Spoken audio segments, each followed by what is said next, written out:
प्रिय भैयाओं, आज आप सभी लोगों को क्षितिज भाग 2 का राम लक्ष्मण परशुराम संवाद पाठ पढ़ाया जाएगा। राम लक्ष्मण परशुराम संवाद यह रामचरितमानस के बाल कांड के सीता विवाह प्रसंग से उद्धृत किया गया है। इसके रचनाकार गोस्वामी तुलसीदास जी हैं। यह पूरी कविता आप जानते ही हैं। गोस्वामी तुलसीदास राम के आराध्य भक्त हैं।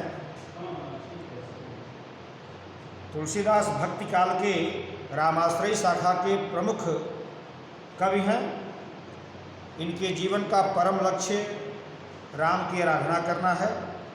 इसलिए राम के सभी प्रसंगों का, उनके पूरे जीवन क्रम का इन्होंने बड़ा ही सचित्र वर्णन किया है।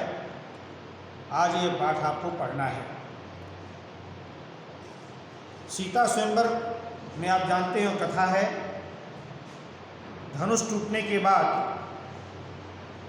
जब परशुराम को ज्ञात होता है तो बड़े क्रोधित होकर के स्वयंवर सभा में पहुंचते हैं। वहाँ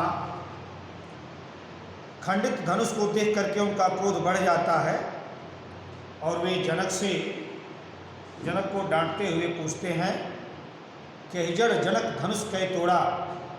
अय मूर्ख जनक, ये बताओ शिव के धनुष को किसने तोड़ा है। पूरी सभा में सन्नाटा छा जाता है। सभी स्तब्ध हो जाते हैं। कोई परशुराम के प्रश्न का उत्तर नहीं देता है। अंत में स्वयं श्री राम बड़ी विनम्रतापूर्वक उठकर आगे आते हैं और हाथ जोड़कर परशुराम को धनुष टूटने का कारण बताते हैं। क्या कहते हैं, उसी प्रसंग का वर्णन किया गया है। कहते हैं कि नाथ शंभु धनु भंजन हारा, वहीं क्यों एक दास तुम्हारा। आयस काह कहिए किन मोही, सुन रिसाई बोले मुनि कोही। सेवक सोज करे सेवकाई, हरि करमी करी करी लड़ाई। सुनहु राम जय शिव धनु तोड़ा, सहस बाहु समसो रिपु मोरा। सो बिलगाओ बिहाई समाजा, नत मारे जय हैं सब राजा। सुनि मुनि बचन लखन मुस्काने, बोले परस धरहि यौवाने। बहु धनु ही तोरी लड़िकाई, कबहु न असिर सिकी न गोसाई। यही धनु पर ममता के हेतु, सुन रिसाई कह बिल्कुल कीटू। प्रिय भैयाओं, ये पूरी चौपाई यहाँ तक की है। गोस्वामी तुलसीदास जी ने दोहा और चौपाई छंद में राम की कथा का वर्णन किया है। यह जो पंक्ति है वो चौपाई की है। चौपाई में 4 चरण होते हैं। प्रत्येक चरण में 16-16 मात्राएं होती हैं। इस चौपाई में आपको भी कथा बताई गई है कि जैसे परशुराम के क्रोधित होने पर राम विनम्रतापूर्वक आगे आते हैं और बहुत ही विनम्र भाव से हाथ जोड़कर कहते हैं, नाथ शंभु, कहते हैं हे स्वामी, शिव के धनुष को तोड़ने वाला कोई आपका दास ही, अर्थात कोई आपका सेवक ही होगा। बड़े विनम्र भाव से, सहज भाव से राम परशुराम के क्रोधित होने पर भी क्रोधित नहीं होते हैं। विनम्रतापूर्वक शांत भाव से उनके प्रश्नों का उत्तर देते हैं। कहते हैं कि धनुष तोड़ने वाला कोई आपका सेवक ही होगा, कोई आपका दास होगा। इस उत्तर को सुन करके परशुराम को लगता है कि व्यंग कर रहा है। फिर वो क्रोधित होते हैं और कहते हैं कि सेवक सो जो करे सेवकाई। कहते हैं, अरे ये कौन सा सेवक है। सेवक का काम तो सेवा कार्य करना है, आज्ञा का पालन करना होता है। यह तो अरिकरणी, यह तो शत्रु को करने वाला कार्य है। अरिकरणी करिए लड़ाई, ये तो जैसा शत्रु युद्ध में करता है, लड़ता है, वैसा किया गया कार्य। आगे आदेश देते हैं। कहते हैं परशुराम, कहते हैं कि सुनहु राम जय शिव धनु तोड़ा। कहते हैं कि हे राम, जिसने भी शिव के धनुष को तोड़ा है वह कोई साधारण नहीं, सहस्त्राबाहु अर्जुन के समान मेरा परम शत्रु है।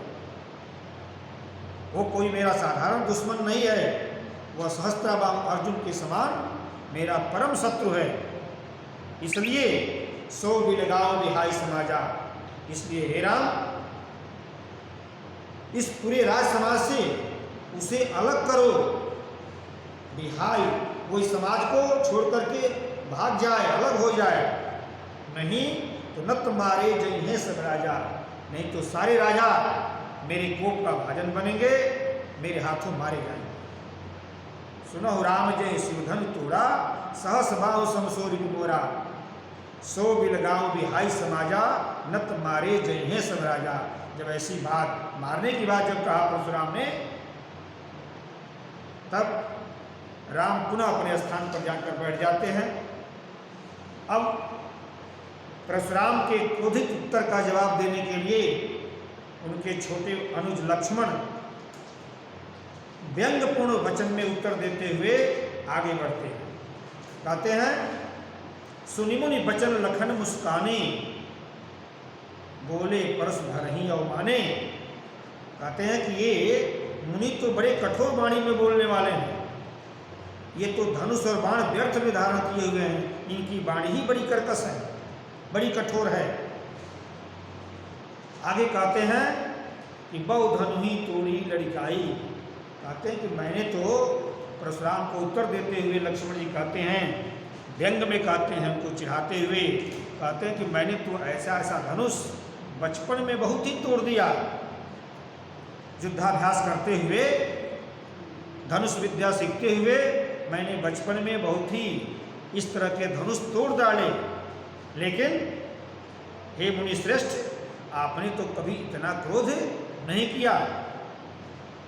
बहु धनु ही तोड़ी लड़काई, कबहु न असिरिस कीन गोसाई, ए धनु पर ममता के हेतु।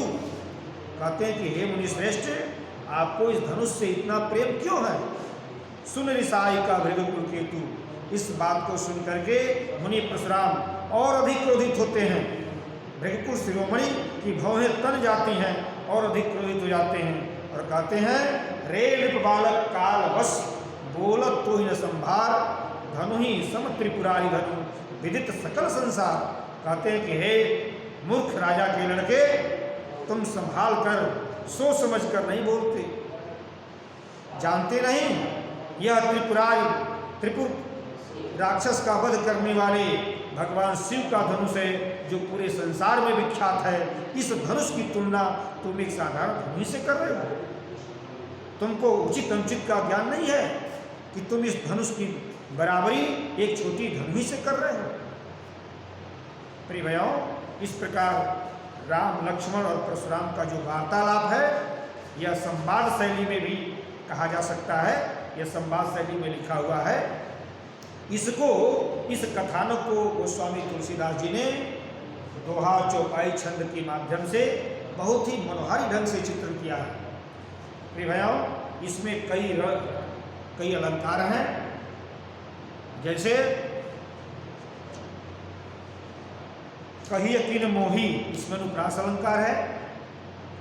इस पूरी कविता में रौद्र रस है, क्रोध का भाव व्यक्त हो रहा है, इसलिए इसमें रौद्र रस है। ये पूरी कविता दोहा और चौपाई छंद में लिखी हुई है। गोस्वामी तुलसीदास की भाषा अवधी है। धन्यवाद।